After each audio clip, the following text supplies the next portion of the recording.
I didn't think we could top the craziness of last week, but the markets came through with a generational performance of ridiculousness. And it ended with the Dow having its best day ever. But Tesla still fell? Is Tesla in big trouble? I'll tell you what I'm seeing and what my game plan is for Tesla stock this week. And you can copy off my paper right now. Welcome back everyone, and in this video we're going to cover the ridiculous week that just happened, what that week is telling us, and I will lay out my strategy for the week for all to see. And if you like making money, go ahead and subscribe, hit that little notifications bell, and while you're down there, go ahead and hit the like button as well. So let's recap the prior week. Monday, the Dow was down 2,014 points. Tuesday, the Dow was up 1,167 points. Wednesday, the Dow was down almost 1,500 points. Thursday, the Dow was down again almost 2,400 points. And Friday, the Dow was up 1,985 points. 1985, good year. That requires some super technical analysis to digest. The market's on crack. I got nothing else. Comment down below with your analysis, but that's what I have. So what are the takeaways from this wild week? There are 5 main takeaways from this week. The first, market swings are set on ludicrous. 3 of the biggest one-day drops ever, and 2 of the biggest point gains ever, all in the same week. Someone please explain to me what is going on. Maybe it's not enough people liking the video. Even the experts are completely baffled by the week's ups and downs, when guys like Buffett, Kramer, and a bunch of other smart people are saying they've never seen anything like it. That should say something. We may never see a week like this again, until next week probably. Number 2, the government finally got together and started a viable response. For now at least, partisan politics was pushed aside to address the pandemic. From top industry leaders coordinating responses and solutions, to red tape being removed so we can get to solutions faster, to financial relief coming, we are finally progressing forward. Hopefully this coordination continues, not only domestically here, but globally as well, so we can finally quell this pandemic.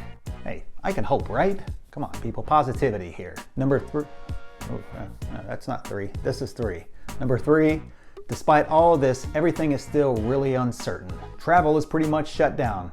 Conferences are canceled, offices are closing, schools are closing. Are we going to be shut down for a week, 2 weeks, a month? It's all up in the air right now. Number 4, most if not all sports teams have suspended their seasons for at least the foreseeable future. Even wrestling is being done in front of no fans. Movies are being pushed to next year. We have never seen this kind of delay for this long in the sports and entertainment worlds. This is uncharted territory. And number 5, on the best day ever, Tesla was still a loser. This is very concerning to me.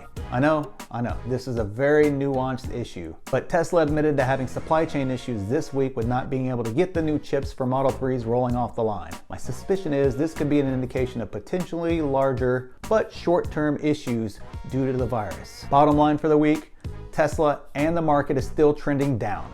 But we do have a response plan in place. How effective it will be is still to be determined. So now that you've digested all that, what should we do? My strategy for the week. Copy off me if you like. And remember, it's for entertainment purposes only. You thought I was gonna start by saying subscribe and like the video again, didn't you? But I didn't, and running a graphic at the bottom doesn't count. Nope, sorry, doesn't count. So there are 3 things influencing my strategy this week. Number 1, the Feds are expected to lower the rates again this week. What will the market response be? Will it be tepid, or will it be hugely positive? I'm leaning towards tepid at best, especially given how the rate cut went last time. Number 2, will the government get it together again and respond with another stimulus package? I'm much less confident in this happening this week. You can figure out why. And number 3, we're all still in the dark about the impact of the global slowdown. All we know for sure is the Fed and the government are trying to counter this, but we are still trending down due to the unknown of the economic impact in terms of dollars. Until we know that number, or at least close to that number, I still think there's room to fall. Additionally, until we at least have a clue how long this US pseudo quarantine thing lasts, and until there is a cure or vaccine of some sort for this illness, markets will continue to be wild but ultimately trending down. So I'm holding off on buying for another week. However, and this is a big however here, I have a plan to execute a buying strategy when the time is right for me to buy. Tesla is not magically going to rocket up to $1,000 per share tomorrow, so you don't have to rush. Tesla is still a long-term buy, even if I think there are problems looming in the short term. I've had several requests to make a video about my specific plan and the specific stocks I'm targeting, so expect to see that in the coming weeks. Maybe I'll call it the toilet paper plan, as I plotted my toilet paper buys the same way. Anyways, comment down below if you want to see something like that or something else. Thank you so much for watching, guys, and if you enjoyed it, please go ahead and subscribe, hit that little notifications bell, and also if you really feel it in you, go ahead and hit that like button as well. Thanks.